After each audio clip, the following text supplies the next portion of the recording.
कि अवसर बड़ा ही शुभ है और इसी शुभ अवसर के अंतर्गत सीता जी को रंगशाला में बुलवाया, अपने प्रण के कार्य को शुभारंभ करवाया। जानी सुअवसर सीय तब पठगी जनक बुलाई,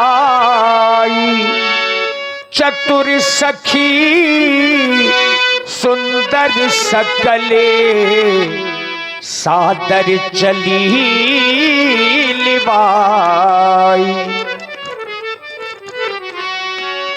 मिथिला की राजसेवक महाराज,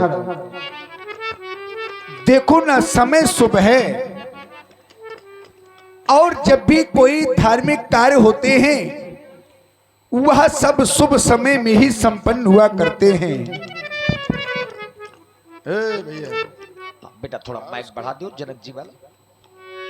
कोई भी धार्मिक अनुष्ठान हो तो शुभ दिन पर विचार होना चाहिए व्यास जी। कोई भी धार्मिक अनुष्ठान हो तो शुभ नक्षत्र पर भी विचार होना चाहिए, क्योंकि मानस में लिखा गया सुदिनों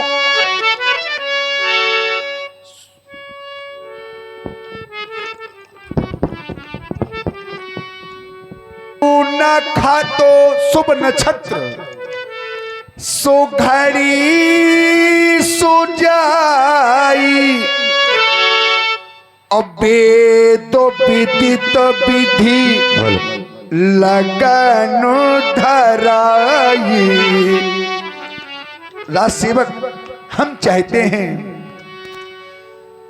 पहुंचा तो अंतःपुर वो संदेशो, हमारा संदेशा रानी सुनैना तक पहुंचाओ। अंतःपुर पहुंचा तो अंतःपुर वो संदेशो, बेटी सीता का हो प्रवेशो। और इतना ही नहीं, कर में सुंदर जय मालो लिए, संग में सखियों का समावेश। और हम देख रहे हैं कि वीरों के नयनों ललकोते हैं। ये वीर बैठे बैठे यहां सोच रहे हैं कि सीता का दर्शन हमें कब मिलेगा, कब प्राप्त होगा। वीरों के नयनों ललकोते हैं, वीरों के नयन ललकोते हैं, सीता दिग दर्शन कब होगा, ये मेरे नयनों देखते हैं कि धनुआ का खंडल कब होगा। जाओ जाओ राजसेवक, अंतापुर यह संदेशा पहुंचाओ, सखियों के सहित सीता का पदार्पण रंगशाला में कराओ, हमारा यही आदेश। जो आज्ञा महाराज। जिस समय मां सीता जी को रंगशाला में लाया गया, आज उनकी सुंदरता का वर्णन शेष शारदा भी नहीं कर पा रहे। शीय शोभा नहीं जागी बखानी, शीय शोभा नहीं जागी बखानी, जगदम्बिका रूप गुण खानी, शीय शोभा नहीं जागी बखानी।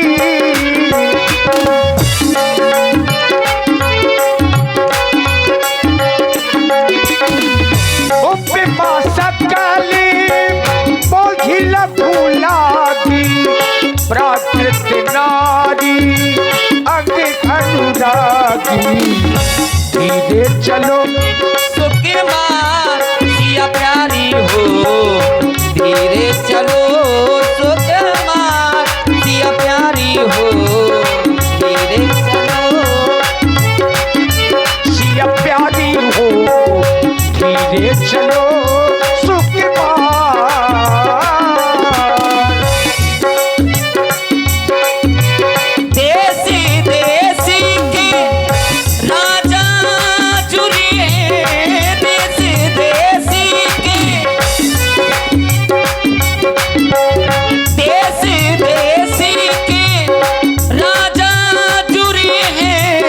राजा जुरे हैं, महाराजा जुरे हैं, राजा जुरे हैं, महाराजा जुरे हैं।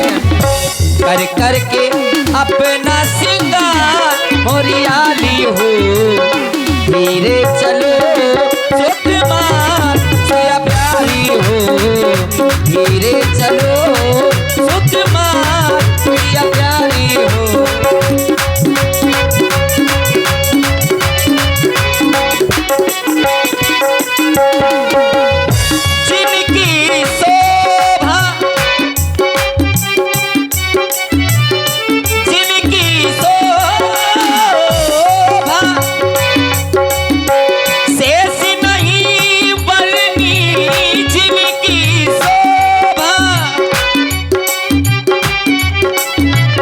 शेष नहीं वर्णी महेश नहीं वर्णी, शेष नहीं वर्णी महेश नहीं वर्णी।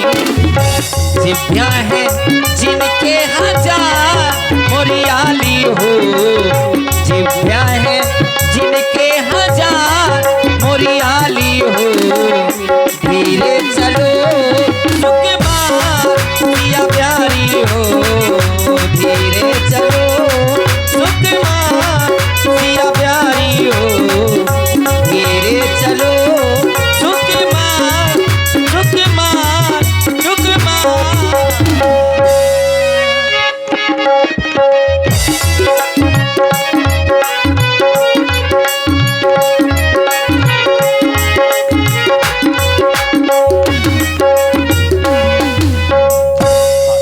थोड़ा विद्युत व्यवस्था बन रही है, 1 मिनट का समय। हाँ बिल्कुल बना लो। एक बार पुनः अपने प्रण की घोषणा करवाई, तब बल्दी जनक बुलाए, विरदावली कहत चली आए। मिथिला के प्रिय बंदीजन महाराज, यद्यपि सभी महिपाल हमारे प्रण को ही सुनकर के आए हैं, परंतु हम चाहते हैं एक बार हमारा प्रण इन आए हुए महिपालों को पुनः सुना दो। अब सुना दो फिर से प्रण मेरा, अब सुना दो फिर से प्रण मेरा। यहाँ बैठे इन नृपालों को सभी गंधर्व किन्नर नागुनर, सभी अच्छों और दिग्पालों को, और इन्हें बता दो कि धनुष का खंडन इन्हें किस प्रकार करना होगा। तो रखा है शिव धनु बेदी पर, ये रखा है शिव धनु बेदी पर, इसे कर में उठाना है, उठाना है चढ़ाना है, फिर इसे तोड़ करके बल पौरुषो दिखाना है। और धनुष तोड़ने वाले को मिलेगा क्या? तो वही धनु तोड़ने वाला, तब वही धनु तोड़ने वाला सीता का वो हो वर होगा, या तो सीता स्वयं वर है, या तुम यह कह दूं या तो सीता स्वयं वर है, या इस वर से भी कोई वर होगा। जाओ जाओ बंदीजन, इन आए हुए महिपालों को, भूपालों को हमारी प्रण की घोषणा पुनः सुना दो, पुनः सुना दो, पुनः सुना दो। जो आज्ञा महाराज। बोले बंदी बचन वर सुनहु सकल महिपाल, प्रण विदेह कर कहीं हम भुजा उठाए विशाल। देश देशांतर से आए हुए सभी राजा महाराजा, महाराज जनक की घोषणा को आप लोग एक बार पुनः सुन लें, फिर ये ना कहना कि हमने महाराज जनक की घोषणा को नहीं सुन पाया। तो वो घोषणा सुने, सोए पुरारी को दंड कठोरा, राज समाज आज जहे तोरा। जो भी राजा महाराजा भगवान शंकर के इस विशाल अजगो को दो खंडों में विभाजित कर देगा, वो सीता से नाता जोड़ेगा और महाराज जनक का जमाता कहलाएगा। तो आए सभी राजा महाराजा एक एक करके अपने बल का प्रयोग करें और इस शिव के विशाल अजगो को दो खंडों में विभाजित करें।